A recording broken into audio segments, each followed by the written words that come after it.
Andy Chien existe depuis 36 ans maintenant. L'association a été créée en 1989 et notre mission, c'est d'éduquer et de remettre gratuitement des chiens d'assistance à des personnes en situation de handicap ou de vulnérabilité. Nous remettons en moyenne chaque année 150 chiens, ce qui permet finalement de transformer la vie d'au moins 1000 bénéficiaires, à la fois les bénéficiaires qui ont le chien, mais aussi tout l'entourage, la sphère familiale et la sphère professionnelle. Nos handichiens, qui deviennent de futurs chiens d'assistance, commencent à l'âge de 2 mois dans une famille d'accueil bénévole. Et ensuite, l'éducation va durer 22 mois en tout. Et sur ces 22 mois, ils vont passer par le centre de formation handichien pendant 6 mois. Et c'est là qu'on va pouvoir les spécialiser pour savoir quel type de profil ou de personnes ils vont aller aider par la suite. Et donc, un handichien en moyenne a 2 ans lorsqu'il est remis. Aujourd'hui, pour Andy Chien, l'un des enjeux importants et majeurs, c'est de continuer à recruter des familles d'accueil bénévoles. Chaque année, nous avons besoin de plus de 300 familles d'accueil. Et c'est vrai qu'aujourd'hui, c'est parfois compliqué. On demande à des gens de s'investir sur 12 à 18 mois pour l'éducation d'un chien.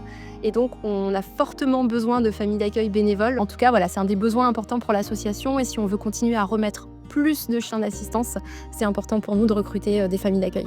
Nous, en famille d'accueil, on l'a à 2 mois jusqu'à ses 18 mois avec toutes les étapes du changement du chien, du bébé qui va jouer et dormir au chien qui est très dynamique et qui va vouloir travailler et être avec nous. L'éducation du chien se fait de façon très positive pour être vraiment proche du chien et de ses besoins. On n'oblige pas un chien. Au départ, un chien est très joueur, donc on va beaucoup jouer avec lui pour arriver à rapporter des clés, à ouvrir une porte. Mais tout ça, ça passe par le jeu. Tout travail demande récompense. Et du coup, le chien, il va être récompensé par nous, par des friandises, par la voix, par la caresse. Et puis le fait d'être agréable avec le chien, il va avoir envie de reproduire et de nous faire plaisir et de refaire. Le changement de vie du bénéficiaire avec le chien, c'est magique. On voit des enfants qui vont parler, qui vont peut-être marcher à 4 pattes, alors qu'on avait dit aux parents ils ne marcheront pas, ils ne parleront pas. On voit Marie-Léa qui ressort.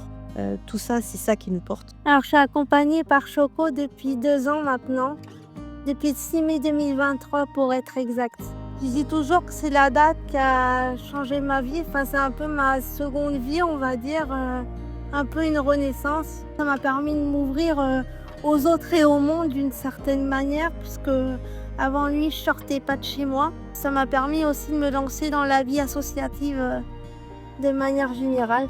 Pour savoir si un chien correspond plutôt à tel ou tel bénéficiaire, on va regarder différentes choses. On va regarder sa personnalité, son comportement. On va regarder ce qui est plutôt inné chez lui. Et ensuite, on va, avec le dossier du bénéficiaire, faire du matching et essayer de proposer le meilleur chien d'assistance pour le bénéficiaire. Et là, c'est le chien qui, au final, va choisir et va décider de son bénéficiaire. Des fois, ça va bien ensemble. Ils se retrouvent et c'est top. Puis d'autres fois, non. Le chien, il dit j'ai pas très envie d'être avec toi. Et puis on va proposer un chien qui sera peut-être un peu plus dynamique ou qui a des petits défauts par rapport au handicap de la personne ou aux besoins de la personne. Et le chien, il va s'adapter à la personne. Et là, il y a une fusion entre les deux et ça marche super bien. C'est pas un numéro, un papier, et puis on se dit allez, on fait des petites croix et voilà. Sans parler de ce qui fait techniquement, sa présence déjà change tout. Je suis quelqu'un d'assez angoissé de base. Je dirais, c'est surtout certains gestes, par exemple, notamment ramasser des choses par terre. C'est vrai que comme je suis en fauteuil, donc je peux pas me baisser. Après, c'est ouvrir et fermer les portes, éteindre et allumer les lumières. Prévenir si je tombe aussi, les voisins sont au courant que s'il aboie 3 fois, c'est que je suis tombée. Voilà, plein de choses comme ça qui me sécurisent moi, mais aussi mes proches, notamment mon conjoint qui va au travail plus sereinement. J'ai toujours été aisée avec les autres, mais c'est vrai que ça brise la barrière du handicap, vous voyez. Ça passe d'abord par le chien maintenant et les gens viennent plus me parler. Aujourd'hui, Andy Chien vit principalement grâce à la générosité du grand public au sens large, donc les dons des particuliers, les donateurs, mais aussi grâce aux entreprises mécènes et aussi aux personnes qui nous font des legs. Et c'est important pour nous de pouvoir pérenniser ces soutiens puisque l'association souhaite se développer. On a pour objectif de remettre 2 fois plus de chiens. C'est grâce à cette générosité qu'on va pouvoir le faire. Le coût d'éducation moyen d'un chien est d'environ 17 500 €. Et encore une fois, j'insiste, on le remet gratuitement. Andy Chien a le plaisir et l'honneur d'avoir été choisi par les salariés de Truffaut et la Fondation pour un arrondi en caisse. Et grâce à cette générosité-là, nous allons pouvoir éduquer et former plus de chiens d'assistance. Et nous serons ravis de savoir, puisqu'à date, ces chiens sont encore en formation, finalement, combien nous allons pouvoir en financer grâce à la générosité. Est-ce qu'ils deviendront? Est-ce qu'ils seront chiens d'assistance pour une personne à mobilité réduite comme Marie-Léa? Est-ce qu'ils seront chiens d'assistance d'épilepsie? Est-ce qu'ils seront en établissement, par exemple, dans un EHPAD? C'est grâce à l'arrondi en caisse et à ce type de choses solidaires que l'association peut continuer à grandir. Andy Chien est une association qui aime les humains et qui aime les chiens.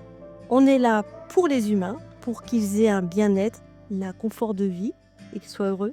Mais on est là avec le chien et il faut que le chien soit heureux aussi et soit bien. Et c'est les deux en même temps. Il faut qu'il soit bien. Il m'a clairement sauvé la vie, surtout qu'il est arrivé à un moment où j'étais un peu paumée, on va dire. Je ne savais pas trop quoi faire de ma vie. J'étais vraiment perdue et il m'a redonné goût à la vie. Donc oui, je peux lui dire merci pour ça. J'aimerais dire merci à Andy Chien de m'avoir permis d'avoir mon meilleur ami pour la vie.